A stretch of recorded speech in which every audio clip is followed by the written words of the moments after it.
Bonjour et bienvenue à l'émission La Parole Vivante. Cette émission, on se comprend la Bible et on découvre qui est Dieu et quel est son plan extraordinaire qu'il a pour nous. Aujourd'hui avec moi, Jean-Sébastien Morin. Salut Jean-Sébastien. Ça fait plaisir d'être ici, Simon. C'est un grand privilège de t'avoir parmi nous. Et une des raisons que j'apprécie tes interventions, c'est parce que c'est réfléchi. Je sais que tu es philosophe de formation, entre autres. Et donc, tu aimes apporter les gens à avoir une réflexion peut-être différente de ce qu'il aurait peut-être naturellement propre à avoir. Peut-être juste nous expliquer un peu, c'est quoi ton arrière-plan académique pour... je viens de dire que tu étais philosophe de formation, mais... Oui, en fait, j'ai fait une bonne partie de mon bac en théologie en commençant, puis mon beau-père m'a expliqué qu'un théologien, ça ne vit pas de grand-chose, il fallait qu'il y ait une autre formation. Fait que j'ai continué avec une formation en philo, fait que j'ai fait grosso modo l'équivalent d'un double majeur là, en philosophie, en théologie. J'ai fait 2 maîtrises, une maîtrise en philosophie à l'Université de Sherbrooke, une maîtrise en théologie à l'Université Acadia en études bibliques sur la question du Jésus historique. Comment est-ce qu'on sait que Jésus a vraiment existé? Comment est-ce qu'on peut avoir confiance en qu'est-ce qu'il a fait? Je termine actuellement vers l'obtention d'une 3e maîtrise en éducation, en technopédagogie. Comment est-ce qu'on communique aujourd'hui d'une manière la plus claire possible? C'est aussi en lien avec mon travail où on communique beaucoup avec les jeunes, on communique avec, on fait de la formation de disciples, on fait du matériel, des livres, tout ça et qu'on le fait d'une façon de plus en plus technologique aussi. Donc c'est en lien avec ça. Et pas terminé le doctorat, j'ai dû mettre une pause dessus, mais je travaille sur le doctorat depuis 10 ans sur la question de tout le concept de la vérité dans un monde postmoderne, un peu ce qu'on a discuté dans d'autres émissions. Comment est-ce qu'on sait qu'on peut annoncer quelque chose dans un monde qui ne croit plus à la vérité? Oui, c'est pas populaire de ce temps-ci. Puis en fait, j'utilise ça pour faire un lien avec le thème de l'émission. On est à la recherche d'une vérité, on est à la recherche même, je dirais, d'une identité. Et ça apporte un grand stress, un grand désarroi, une crise identitaire qui s'amène de l'anxiété au coton. On regarde les gens, on regarde les jeunes, on regarde les plus âgés. On sort du COVID, où on est encore dedans. L'anxiété fait partie de notre société et c'est lié avec, comme on va voir aujourd'hui, avec notre quête de notre identité, mais l'anxiété, c'est partout. Oui. On le voit personnellement avec les jeunes, on le voyait un peu dans certains camps cet été où on parlait avec les jeunes, puis il y avait une jeune à un moment donné, elle ne savait plus quoi faire en milieu social, elle a vu tellement de gens, elle s'est même cachée derrière quelque chose en pensant que les autres peut-être ne la verraient pas. Il y a une anxiété qui est tellement grande. J'ai eu la chance de travailler en pédagogie, comme conseiller pédagogique, puis je discutais avec une psychologue du cégep qui me disait « j'ai jamais vu une anxiété aussi grande », puis faisait des ateliers pour aider les jeunes à dealer avec leur anxiété, avec leur mal de vivre. On a Max Lucado, dans son livre Fearless, disait que le niveau de base de stress et d'anxiété de nos jeunes aujourd'hui est similaire aux gens qui étaient dans les hôpitaux psychiatriques dans les années 1950. Fait que ça donne une idée. Si nous, notre lignée de base commence où est-ce que tu mettrais des gens dans les hôpitaux psychiatriques dans les années 50, ça dit quelque chose. Fait que nos jeunes ont peur de faire des oraux, ils ont peur de s'exprimer, ils ont peur de sortir plus haut, mais en même temps, ils veulent être quelqu'un d'unique. Je pense qu'on leur met une tâche impossible devant eux. On leur dit, c'est tellement important que tu sois unique aujourd'hui. Puis là, on leur dit, sois unique, définis-toi par rapport à ta propre culture, par rapport à ta famille, par rapport à tes amis. Il faut que tu sois unique. Puis en même temps, un grand besoin du cœur humain, puis c'est vrai pour chez les jeunes puis les moins jeunes, c'est de dire, mais je veux être accepté, je veux être aimé. Fait qu'il y a plein de questions. Est-ce que quelqu'un va vraiment m'aimer? Est-ce que je suis une fraude, je suis un imposteur? Personne ne va m'aimer. Puis je dois être unique, mais je dois être aimé, puis apprécié, puis accepté par les autres. Fait que je te dirais, le malaise que l'on crée dans une société qui dit tu peux être absolument qui tu veux, mais ça provoque un vide chez beaucoup de gens parce qu'ils sont, comment est-ce que je vais choisir? Puis la peur de l'intimidation. Tu sais, quand j'étais jeune, j'ai vécu l'intimidation. Je me rappelle revenir chez moi en pleurant, mais une fois que tu es chez toi, c'est un safe space. Oui, tes parents sont là, tes frères, tes sœurs, Mais aujourd'hui, ça te suit partout. Ça te suit dans ta chambre, avec ton téléphone intelligent, ça te suit dans ta chambre, ça te suit aux toilettes, partout. Tu es constamment sollicité, puis on est constamment dans l'idée de j'envoie une image. Et je dois constamment envoyer une image positive de je réussis, moi je l'ai l'affaire, moi je suis ci, je suis ça. Alors qu'à l'intérieur, on se sent tellement le contraire de ça. Fait qu'il y a un grand vide qui est dans le cœur de l'être humain actuellement, mais je te dirais sans nécessairement savoir comment remplir ou qui être comment remplir ce vide. Et même des fois, on fait un bon coup. Puis pourquoi est-ce qu'à ce moment, même malgré le fait que j'ai fait un bon coup, là, je me sens comme le plus pourri, où je sens le niveau de stress. Là. Fait que les jeunes se lèvent le matin, ou les gens se lèvent le matin, ils n'ont pas le goût de sortir, ils ne se regardent pas dans le miroir parce qu'ils ont tellement l'impression d'un regard sur eux constant négatif. Et tu dis ça, moi j'ai 3 enfants, mon plus vieux a 22, j'ai une fille de 20 puis une autre de 18. Donc on a passé un peu l'adolescence et tout ça. Je m'y connais quand même pas pire. J'en ai eu 3 et j'interagis beaucoup. Une des choses qui m'impressionne, c'est justement les fameux, moi j'appelle ça des machines. Les médias sociaux sont toujours sur leurs machines. Et une des choses qui m'impressionne, surtout quand on lit pourquoi que les médias sociaux ont mis telle ou telle application, pas application, mais bouton. Exemple, le pouce dans les airs. Donc, moi, je mets une photo que je pense qu'elle est belle de moi. Et ce que je cherche, c'est que les autres disent, ben oui, t'es beau. Donc, je veux regarder combien de pouces. Et c'est fascinant. TikTok est sorti pendant la pandémie, puis mes filles se sont mis à faire des petites danses TikTok et tout ça. Et donc, le but, c'était d'avoir hey, regarde, je suis déjà rendu à tant de vues, je suis déjà rendu à tant de vues. Et plus qu'une vidéo avait de vues, plus que. Hey, là, il y avait le sentiment du devoir accompli. Peu importe si c'était bon ou non. Donc, je vais me donner ma valeur selon ce que les autres vont me dire de ce que j'ai fait ou non. C'est pernicieux parce que je vais te montrer juste ce que tu veux voir. Donc, moi, Simon Ouellet, en tant que personne, n'est pas suffisant. Je dois me cacher derrière des photos, derrière des films, derrière des avatars, derrière plein de choses pour que je puisse être intéressant. Donc, il faut que je te montre absolument, Jean-Sébastien, ce que j'ai mangé hier pour que tu me trouves intéressant. Mais tu sais qu'il y avait même la fonction du pouce par en bas au départ, puis ils l'ont enlevé. Parce que tu avais beau avoir 10 000 pouces en haut, tu en avais 3 par en bas, là, ta vie était finie. Tu te morfondais à dire... il y avait l'anecdote, le gars qui a fait Seinfeld, super connu aux États-Unis, il reçoit une ovation debout quand on le spot sa caméra au stade de baseball. Il y a une personne dans le stationnement qui dit « Hey, c'était pourri ton affaire. » Écoute, tu as une ovation de 10 000 personnes. Qui est-ce qui pensait chez eux quand il était dans son lit soir? Il ne pensait pas à l'ovation qu'il y a eu. Il pensait à la personne qui venait de dire qu'il était pourri. Dans notre temps, quand on était petits gars, ben, on pouvait mentir pour essayer de booster un peu nos histoires. Mais aujourd'hui, il y a tellement de moyens pour se bâtir une vie alentour de nous qui est complètement fausse. On va aller à la pause, puis on va continuer à déballer ça, cette source d'anxiété-là. Il y a tellement de choses à dire, donc restez avec nous, parce que la Bible répond à ça. La Bible est un aide incroyable. Donc, restez avec nous, on va continuer à parler de ce sujet fascinant.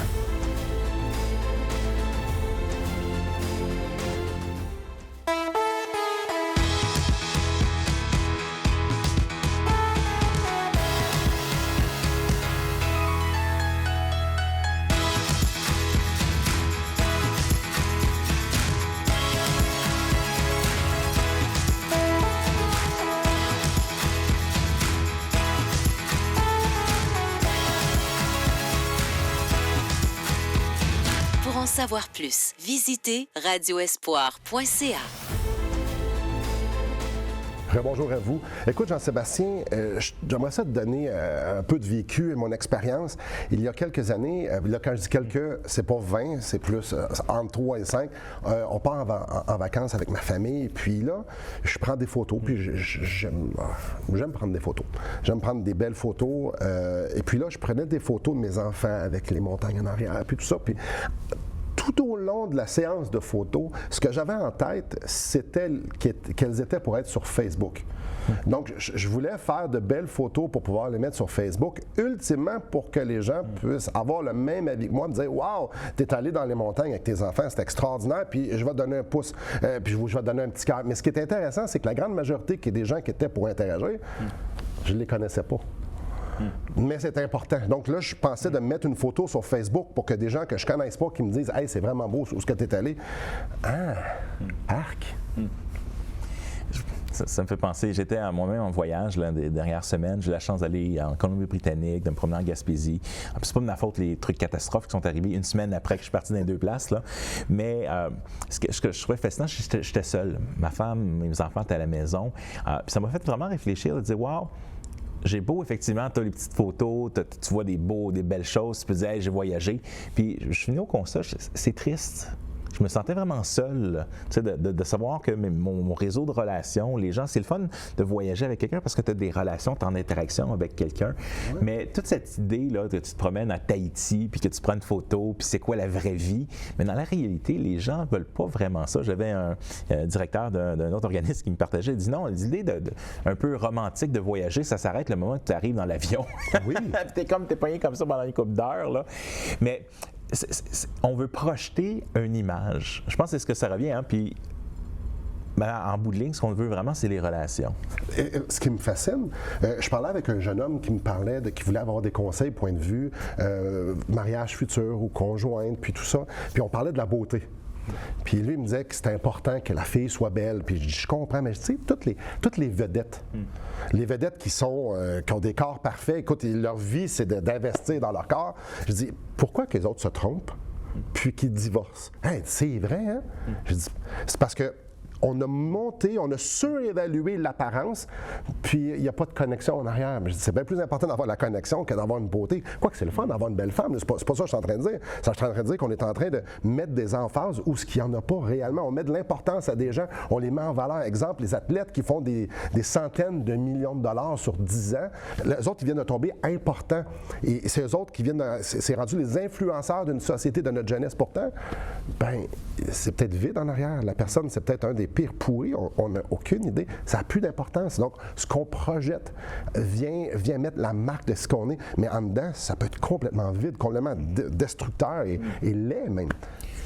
C'est intéressant quand on parle de médias sociaux, d'images. Il y a des jeux comme par exemple Fortnite.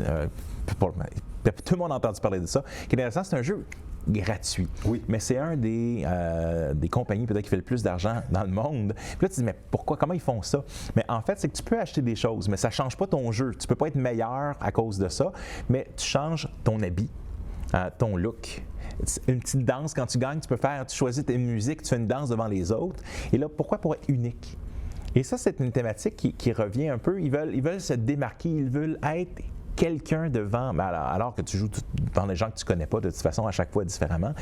Ou même chose, même dans un autre jeu, 2/3 des enfants américains vont jouer à un jeu qui s'appelle Roblox. C'est une plateforme de jeux avec des millions de jeux différents.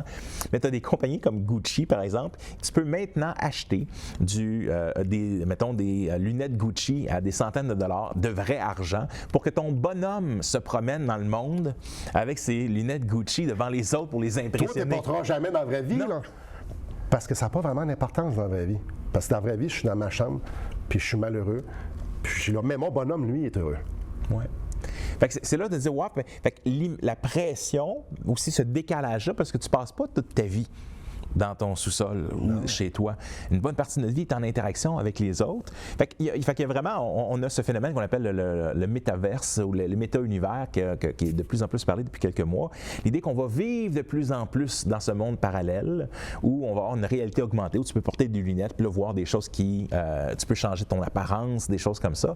Et là, tu te dis, wow, on pousse fort vers cette idée de vivre dans un monde où tu gères 100% de l'image que tu envoies sur les autres, mais en étant persuadé quand même que tu es un pourri. Donc, un pourri peut donner l'image que c'est une personne extraordinaire, altruisme, débonnaire et hawaïdon, mais en dedans de lui, c'est corrompu.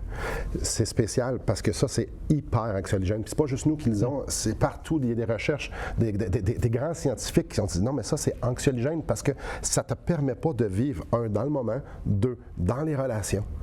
Qu'on parle de relations puis dans le moment, je lisais un article dernièrement qu'il y a un grand nombre, il y a un nombre croissant de gens qui sont célibataires parce qu'ils n'ont plus besoin de connexion humaine, ils ont la pornographie. Donc, tout ce qui est sexuel, ben, c'est comblé. J'ai plus besoin d'entretenir une relation qui est compliquée et ardue. J'ai juste besoin d'aller sur Internet. L'idée, c'est la consommation rapide. Tout ce que tu veux, tu peux rester dans ta petite coquille. Tu n'as pas besoin, parce que quand on a une relation ensemble, bien, on va se frotter un petit peu. Il va y avoir peut-être des échanges qui vont être plus laborieux, mais ça nous transforme et on avance.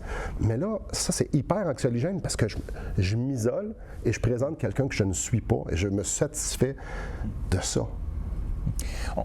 On présente la famille comme souvent dans la société, comme un modèle désuet complètement, qu'on devrait complètement évacuer. J'ai un ami non chrétien qui a mis sur Facebook 10 modèles de polyamour différents, c'est-à-dire que tu es en amour ou tu as des relations avec plein de personnes en même temps, puis ça devrait être correct. Et là, je regarde ça, puis je dis, il cherche un bonheur qu'ils ne trouvent pas. Et les gens cherchent partout, puis ils disent peut-être que cette prochaine affaire-là va remplir, peut-être cette prochaine relation-là, ou cette prochaine va remplir le besoin que j'ai ici. Bien, il y a une seule chose qui peut réellement remplir ce besoin-là. Pascal disait, il y a un trou dans le cœur de l'homme en forme de Dieu. Et nul ne peut le remplir si ce n'est Jésus-Christ. Aucun homme, aucun être humain, aucune bidule va pouvoir remplir ce besoin-là si ce n'est Dieu. Et on parle de la famille. Dieu utilise le père, la mère, utilise la famille comme moyen d'influence premier chez les enfants. Donc, le sens de sécurité, de donner de la valeur, de donner l'identité, c'est au sein de la famille que ça se trouve. Et juste avant d'aller à la pause, je donne une illustration que ma fille m'a donnée dernièrement. On parlait des relations, elle a 20 ans. Elle me dit, je suis tellement contente. J'ai été choyé, béni de naître dans cette famille-ci. Parce qu'elle dit, moi, je peux compter sur une main les chicanes que j'ai vu mes parents avoir. Je vois mon père et ma mère s'aimer d'un amour que je ne vois pas ailleurs. Elle dit, moi, j'ai expérimenté ce que c'était qu'un couple qui était heureux et qui grandissait et qui élevait ses enfants vers le haut. Et pour moi, c'était tout à fait normal. J'aime ma femme, j'aime mes enfants. Puis elle dit, non, attends un petit peu. Elle va à l'école, elle rencontre d'autres gens, puis elle fait, c'est unique, ça. Parce qu'elle dit, maintenant, moi, je sais quoi chercher. Puis, évidemment, il y a Dieu en arrière de ça. Parlons-en, il y a Dieu en arrière de ça. D'où est-ce qu'on prend? C'est quoi l'amour? C'est quoi une relation entre un mari et une femme, entre un père et un enfant? Sa place dans la société, où est-ce que je le prends? Est-ce que c'est les autres qui me le donnent? Est-ce que je le trouve en dedans de moi? Ou bien non, je vais l'apprendre de Dieu, mon Créateur. Et c'est ça qu'après la pause, on va déballer un petit peu comment Dieu nous communique qui on est. Et justement, notre unicité qu'on cherche tant, bien, peut-être qu'elle n'est pas nécessairement ou exactement où ce qu'on pense qu'elle est. Donc, restez avec nous, on en parle après la pause. Depuis maintenant 15 ans, nous avons l'immense privilège d'annoncer la bonne nouvelle de Jésus-Christ. Par la grâce de Dieu, nous avons fait plus de 500 émissions, distribué gratuitement des milliers de livres et que dire des centaines de personnes qui ont répondu par la foi à l'appel de Jésus. Aujourd'hui, nous aimerions inviter ceux qui ont reçu cette bonne nouvelle à faire équipe avec nous. Aimeriez-vous avoir un impact dans la francophonie pour l'Évangile? Joignez notre équipe en participant financièrement à la production de l'émission et en nous permettant de continuer à offrir de la littérature gratuitement à ceux qui sont ouverts à l'Évangile. Contactez-nous. Il nous fera plaisir de vous partager comment vos prières et vos dons peuvent faire la différence.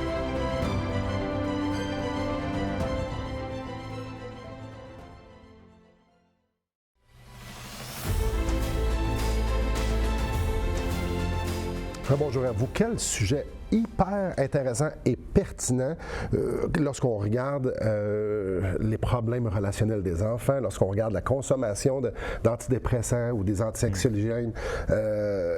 C'est là au travers de tous les âges. Et une des raisons principales qui est au noyau du problème, c'est qu'on a perdu le nous. Ouais. L'idée du nous, de la communauté. Tout doit être individuel. Et on le voit même dans l'Église. Je viens à l'Église avoir une expérience, retirer quelque chose et je pars. Et je ne le vis plus comme une communauté. Une des choses que je crois qui est une piste de solution de l'anxiété, c'est justement de redécouvrir, même dans l'Église, cette communauté.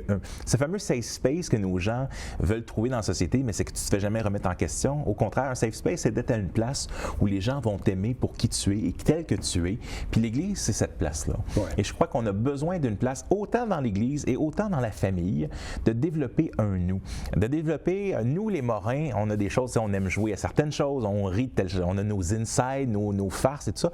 Il y a une place pour créer un sentiment d'appartenance plus fort dans nos familles et dans nos églises comme une des pistes pour que... Parce que sinon, nos jeunes, ils ne se sentent pas chez eux dans l'Église, ils ne se sentent pas chez eux dans la famille, puis ils se sentent complètement isolés dans un monde où il faut qu'ils se définissent tout seuls. Fait qu'ils n'ont jamais une place où il y a un sentiment d'appartenance. Ouais. Parce que tu dois être ton propre îlot. C'est un peu ça que toute la machine, si je peux dire, un peu nous envoie comme idée.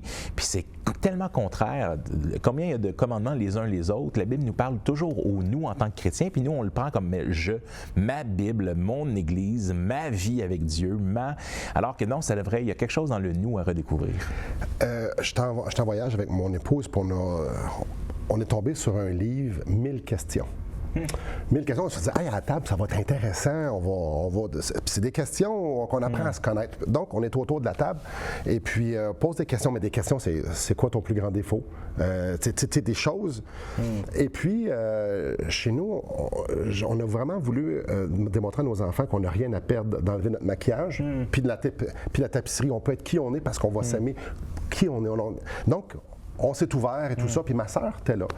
Puis ma sœur, elle regardait ça, puis elle était comme « Wow, attends un peu, là, tes enfants viennent de dire, puis tu viens de dire à tes enfants les plus grosses, tu sais, ce qui était dominant dans ta vie. » Puis c'est intéressant parce qu'on était ailleurs, puis on a essayé de faire la même chose. Et puis, il y a quelqu'un qui était là, puis on dit « Ben là, on fait pas ça, là, on se dit pas, non, ben non. » C'était très mal à l'aise d'être naturel. Et ma fille a dit « Oui, mais on s'aime. C'est normal qu'on se dise la vérité.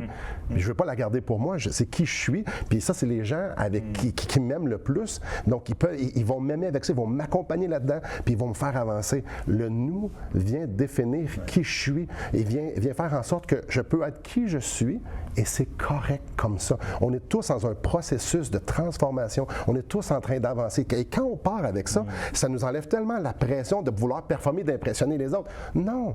On n'a pas besoin de s'impressionner. T'es assez, t'es suffisant, c'est correct comme ça. Que ça soit dans la maison, ou dans le couple, ou que ça soit tout simplement à l'église, c'est tout aussi vrai. On se regarde, on dit, on est tous à des places différentes, mais on est tous à la même place. Et on peut s'accepter, puis on peut s'aimer, parce que justement, on a goûté à ça.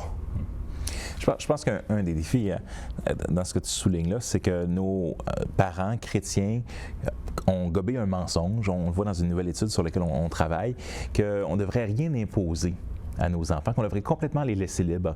Mais ce que ça veut dire dans la tête de beaucoup, c'est que je ne devrais pas non plus leur partager les valeurs chrétiennes, de peur que ça, ce soit une imposition. Je ne veux pas les écœurer avec ça. Là.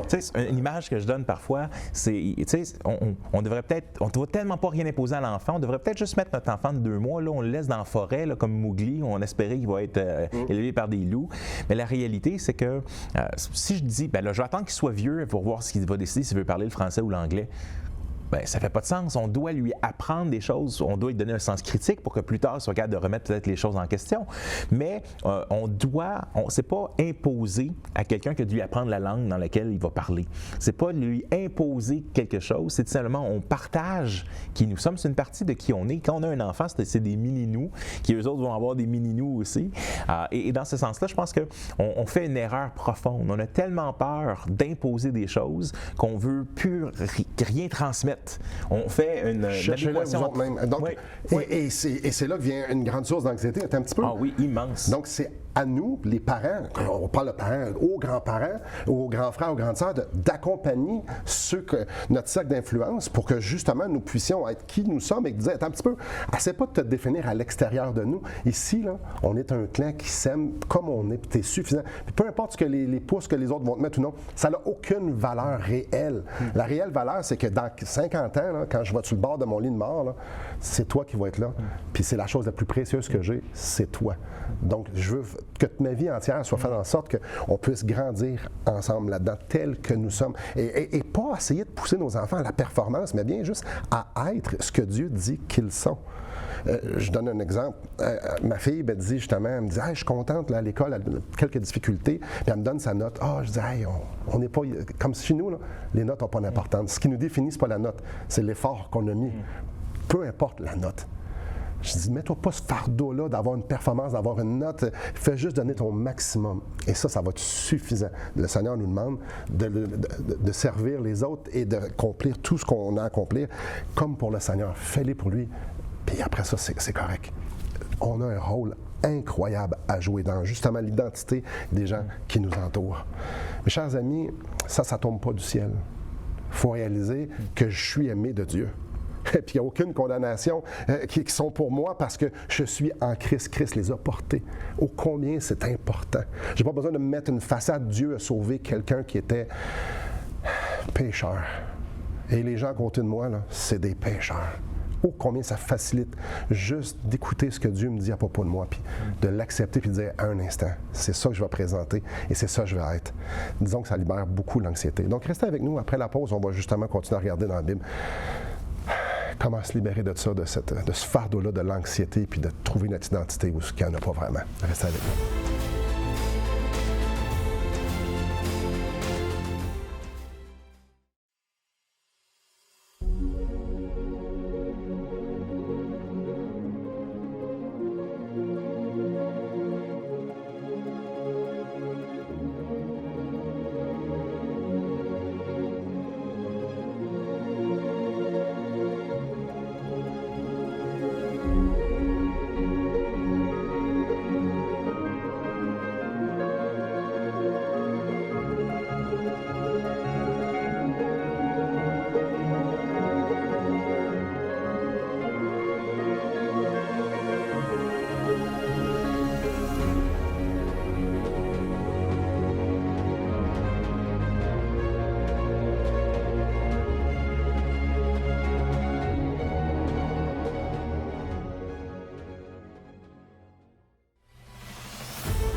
Bonjour à vous. Avant la pause, on parlait justement du rôle du parent dans la vie des enfants pour pouvoir les guider là-dedans. As-tu d'autres choses à rajouter? Je pense qu'il y a des choses qui seraient intéressantes, c'est que les parents se voient comme des formateurs de disciples. Souvent, ce n'est pas un des rôles que les parents se voient, mais c'est un de nos rôles d'inviter nos jeunes à ressembler à Jésus. Juste un exemple, dans notre famille, j'ai un certain rôle, ou on a un certain rôle en tant que parent, autant ce qu'ils regardent, ce qu'ils lisent, ce qu'ils consomment, et on ne se rend pas compte à quel point c'est un rouleau compresseur qui est en train de passer souvent sur nos enfants en termes de poids, d'anxiété. Et là, on laisse tout ça rentrer, c'est parce qu'on ne veut pas rien imposer, mais je pense qu'on a le rôle de prendre une certaine portion de ce poids-là en décidant qu'est-ce qui rentre ou pas, ou en les aidant à naviguer ça. Je pense aussi qu'en tant que parent, de développer, de donner une image qu'on est un pécheur, puis qu'on a besoin de la grâce de Dieu. Ouais. Puis que, dans le fond, notre identité se retrouve non pas dans qu'est-ce que je fais, ni dans mon travail, mais dans qui Dieu m'a transformé, puis que j'ai besoin de lui. Et ça, je pense qu'en démontrant ces deux choses-là, bien, ça peut enlever une bonne partie du poids, puis ça permet aux jeunes de dire « Hey, Jésus, c'est une terre solide sur laquelle je peux m'appuyer. » Oui, mais combien c'est une terre solide? Ah! Si on pouvait juste arrêter de croire l'illusion que les autres doivent déterminer qui nous sommes et que ce qu'on est a une telle importance ou ce qu'on projette a une telle importance qu'on devrait changer nos façons d'être. Non, tout ça, ça nous amène non seulement à vivre dans l'hypocrisie, mais ça amène tellement d'anxiété parce qu'on n'est pas bon à faire ça. Puis comme Jean-Sébastien l'a dit, c'est tellement important de pouvoir juste vivre qui on est et d'accepter ce que Dieu nous dit, tu es un pécheur qui est imparfait. Mais ce qui est extraordinaire, c'est que Christ est venu justement mourir sur la croix pour des pécheurs imparfaits. Et Christ nous pardonne de nos péchés. Et ça, c'est libérateur. Parce que maintenant, je peux vivre comme un pécheur pardonné. Mais Christ a vaincu la mort, puis il est ressuscité pour me donner la vie. Maintenant, je peux vivre sa vie. Donc, une nouvelle identité. Maintenant, je suis un enfant de Dieu. Et combien c'est sublime de voir quelqu'un qui marche comme un enfant de Dieu parce qu'il comprend qui est. Merci beaucoup, Jean-Sébastien. Merci à vous. Et je vous en supplie, soyez réconciliés avec Dieu. Que le Seigneur vous bénisse.